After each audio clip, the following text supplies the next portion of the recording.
Asyhadu an la ilaha illallah wahdahu la syarika lah wa asyhadu anna Muhammadan abduhu wa rasuluh. Allahumma shalli ala Muhammadin wa ala alihi wa sahbihi ajma'in. Amma ba'd. Jamaah sholat subuh yang dimuliakan Allah, bersyukur kepada Allah karena sampai saat ini kita dapat menunaikan sebagian dari bulan Ramadan ini. Mudah-mudahan hingga tuntas nanti dalam satu bulan. Jamaah yang dimuliakan Allah, pada pagi ini saya akan meneruskan apa yang saya membahas tadi malam, yaitu dalam sholat khauf, yaitu gerhana rembulan. Karena pada malam ini nanti Bapak Salam melaksanakan sholat gerhana, namun untungnya mepet sekali. Setelah sholat maghrib, seperempat jam kemudian sholat khauf, kemudian beberapa menit kemudian dilanjutkan dengan sholat isya dan tarawih. Jadi untuk khutbahnya sedikit sekali sehingga tidak sampai tuntas menjawab hal yang berhubungan dengan terjadinya gerhana sebagaimana yang terjadi tadi malam, sore hingga malam. Jamaah yang dimuliakan Allah, kalau saya tadi malam menyampaikan satu hadis saja, kemudian saat ini saya akan menyampaikan apa yang terdapat di dalam Al-Quran, yaitu tepatnya di dalam surat Yunus ayat 5, sebagaimana yang sudah saya bacakan pada muqaddimah. Walladzi ja'ala asy-syamsa diya'an wal qamara nuran. Dialah yang menjadikan matahari bersinar dan bulan bercahaya.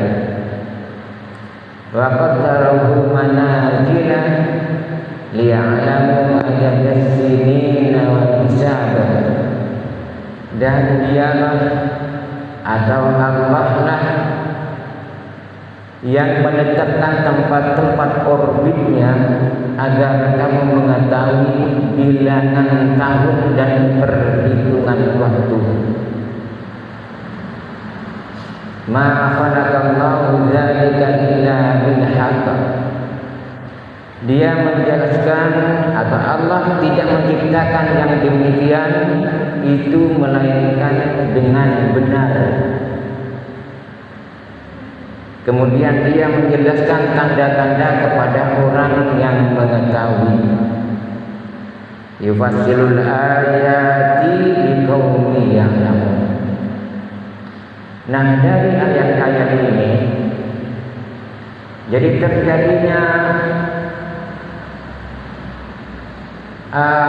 gerhana bulan atau matahari adalah terhalangnya sinar dan cahaya dari matahari atau dari bulan.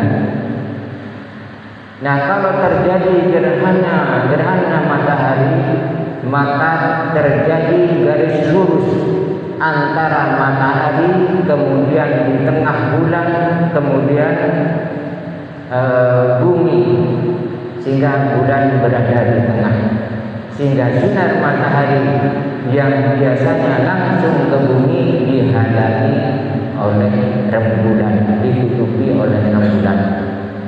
Demikian pula sebaliknya, kalau tahun itu terjadi gerhana rembulan, maka sinar matahari yang menerangi rembulan ditutupi dengan bumi.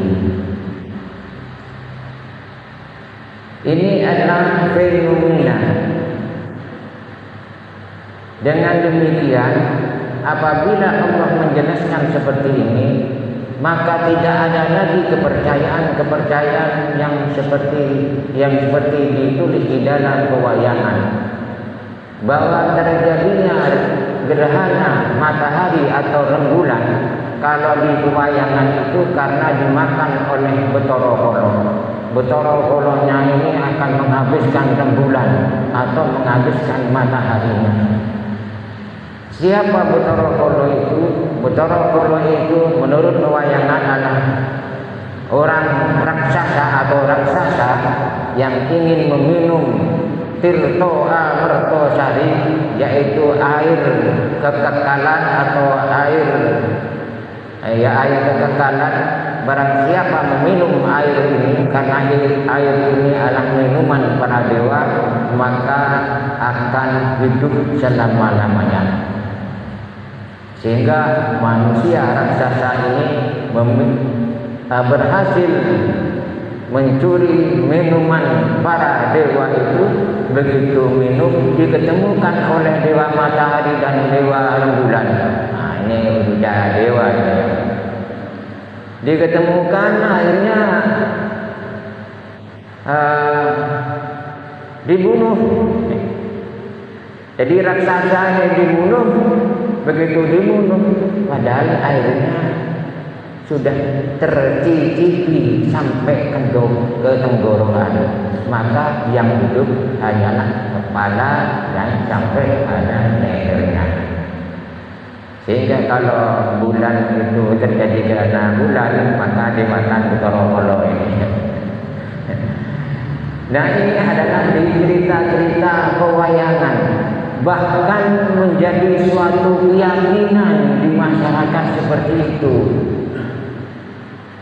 Gara-gara cerita ini, padahal Allah menjelaskan, Rasulullah sudah juga menjelaskan bahwa ini adalah merupakan ayat-ayat Allah, tanda-tanda kekuasaan Allah. Ya. Kenapa? Karena beredar matahari dan rembulan, kemudian matahari dan buminya ini beredar sesuai dengan orbitnya, garis orbitnya masing-masing.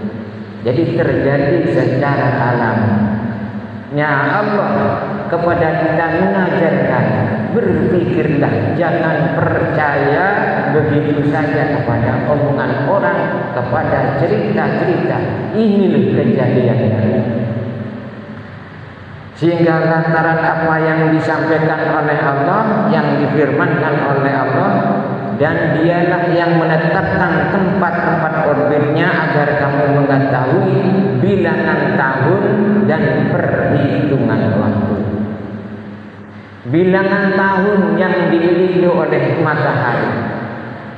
Matahari di selatan mulai Januari berangkat ke utara sampai Juni berangkat lagi ke selatan sampai di selatan 1 tahun, yaitu 365 hari.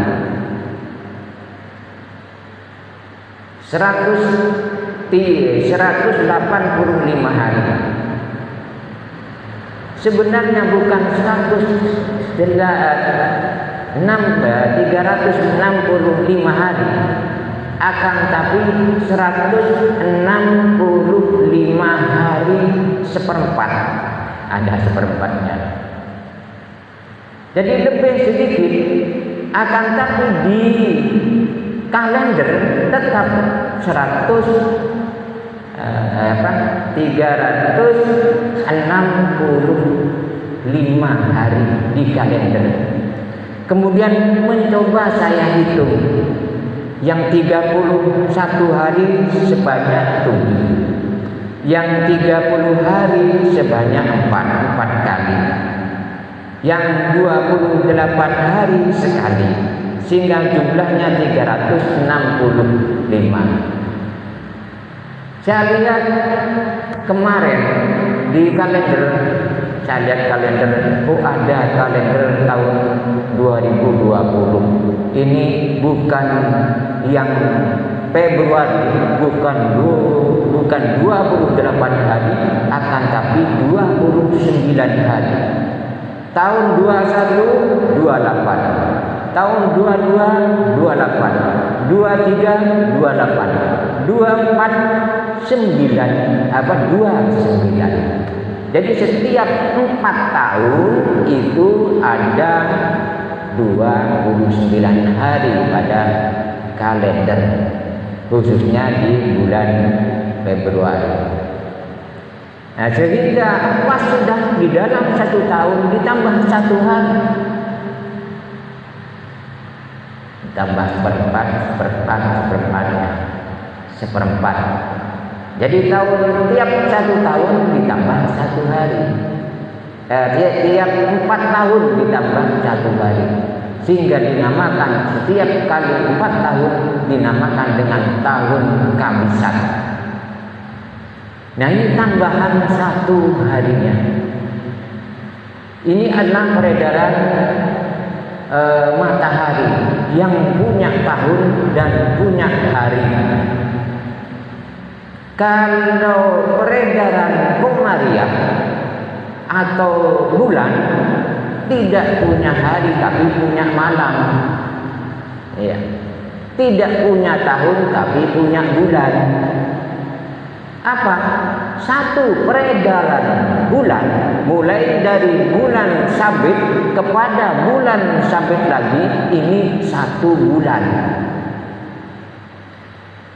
1 bulan itu berapa malam? 1 bulan itu adalah 29,5 malam.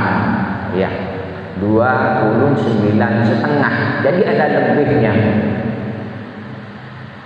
Nah, oleh karena itulah Allah berfirman ini adalah untuk menentukan bilangan berapa hari, berapa malam dalam 1 bulan itu, dan berapa hari dalam 1 tahun itu.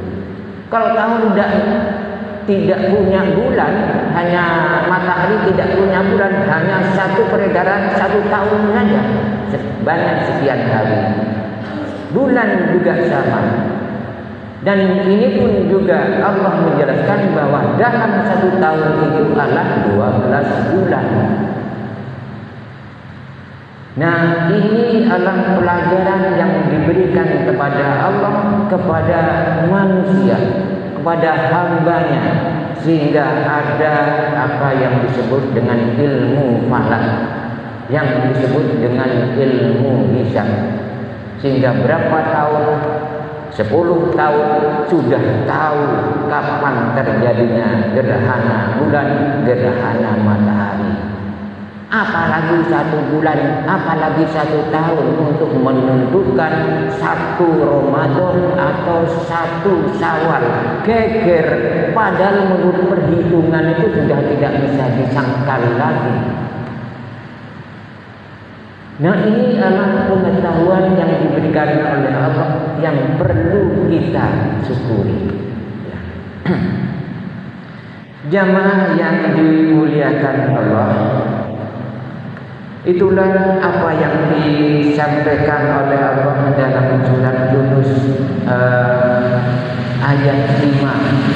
Mudah-mudahan apa yang kita ketahui melalui surat Yunus ini, kita mendapatkan suatu pengetahuan sehingga kita tidak terpengaruh lagi oleh kepercayaan yang tidak bisa dibuktikan, kepercayaan seperti khurafat, tahayul dan lain sebagainya.